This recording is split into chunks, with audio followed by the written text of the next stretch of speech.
Hello friends, welcome back to my channel Thensuvai kitchen. இன்னைக்கு நம்ம கிச்சன்ல பாரம்பரியமான சகப்பரிசி பாயாசம் தான் எப்படி பண்றதுன்னு பார்க்க போறோம். சகப்பரிசியில நிறைய பெனிஃபிட்ஸ் இருக்கு, உடம்புக்கு ரொம்ப நல்லது, ரொம்ப ஆரோக்கியம். ஸோ கண்டிப்பா இது கிடைச்சிச்சுன்னா ட்ரை பண்ணி இந்த மாதிரி பாயாசம் செஞ்சு பாருங்க. ஸோ வாங்க எப்படி செய்யறதுன்னு பார்ப்போம். ஃபர்ஸ்ட் பார்த்தீங்கன்னா நம்ம சகப்பரிசி எடுத்து நல்லா களைஞ்சிட்டு ஒரு 8 மணி நேரம் முன்னாடியே ஊற வச்சிருங்க. நான் இன்னைக்கு 100 கிராம் அளவுக்கு சகப்பரிசி எடுத்திருக்கேன். இது நல்லா ஊற வச்சாதான் நல்லா வேக வைக்க முடியும். ஸோ 8 மணி நேரத்துக்கு அப்புறமா ஒரு குக்கரில் இந்த ஊற வச்சிருந்த சகப்பரிசியை சேர்த்துக்கலாம். கூடவே 2 டம்ளர் 500 ml அளவுக்கு தண்ணி சேர்த்துக்கோங்க. சேர்த்து இது நல்லா வேக வச்சிடலாம். ஒரு 8லேருந்து 12 விசில் வரைக்கும் நல்லா வரட்டும். மீடியம் ஃப்ளேமில் வச்சுக்கோங்க அடுப்பை. இப்போ பாயாசத்துக்கு தேவையான பொருட்கள் பார்த்துக்கலாம்.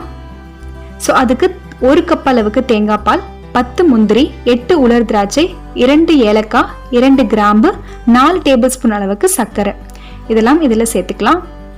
இப்போ நம்ம செய்ய ஆரம்பிச்சிடலாம். ஒரு பேனில் 2 டேபிள் ஸ்பூன் அளவுக்கு நெய் சேர்த்துக்கிறேன். நல்லா பசு நெய்யாக சேர்த்துக்கோங்க, நல்லா உங்களுக்கு நல்ல மணமாக இருக்கும்.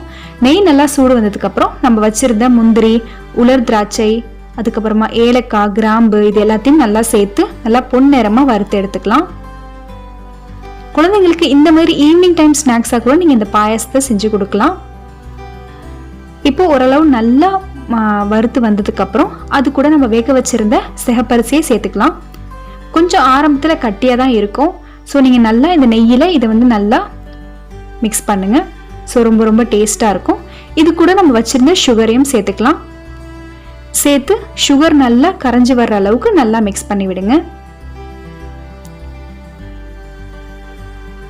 ஒன்ஸ் அந்த சுகர் எல்லாம் நல்லா மிக்ஸ் ஆனதுக்கு அப்புறமா அது கூட நம்ம தேங்காய் பால் சேர்த்துக்கலாம். நல்லா கெட்டியான ஃப்ரெஷ்ஷான தேங்காய் பாலாக சேர்த்துக்கோங்க. இது இன்னொன்று என்னன்னா, இது மெயினாக நீங்கள் தேங்காய் பால் சேர்க்குறப்ப ஸ்டவ்வை ஆஃப் பண்ணிடணும், கடைசியாக தான் சேர்க்கணும். இது தேங்காய் பால் சேர்த்ததுக்கு அப்புறமா நீங்கள் ஸ்டவ்வை ஆனில் வச்சிருக்கவே கூடாது. ஸோ அப்போ டேஸ்ட்டாகவே இருக்காது. ஸோ இப்போ ஸ்டவ்வை ஆஃப் பண்ணிடுங்க. மிக்ஸ் பண்ணிவிட்டு அவ்வளோதான், ரொம்ப ஈஸியான குயிக்கான சிகப்பரிசி பாயாசம் ரெடி ஆயிடுச்சு. ரொம்ப ஹெல்த்தியான பாயாசம். கண்டிப்பாக உங்கள் வீட்டு குழந்தைங்களுக்கு செஞ்சு கொடுங்க. நான் சொன்ன ரெசிபி பிடிச்சிருந்துச்சுன்னா உங்கள் ஃபேமிலி ஃப்ரெண்ட்ஸ் எல்லாருக்குமே ஷேர் பண்ணி விடுங்க. நம்ம சேனலை இது வரைக்கும் நீங்கள் சப்ஸ்கிரைப் பண்ணாமல் இருந்தீங்கன்னா மறக்காமல் சப்ஸ்கிரைப் பண்ணிவிட்டு கூடவே இருக்கிற அந்த பெல் ஐக்கானையும் கிளிக் பண்ணி விட்டுக்கோங்க. ஸோ நான் போகிற அடுத்தடுத்த வீடியோஸ், ரெசிபிஸ் எல்லாம் உடனே உங்கள் நோட்டிஃபிகேஷனுக்கு வரும்.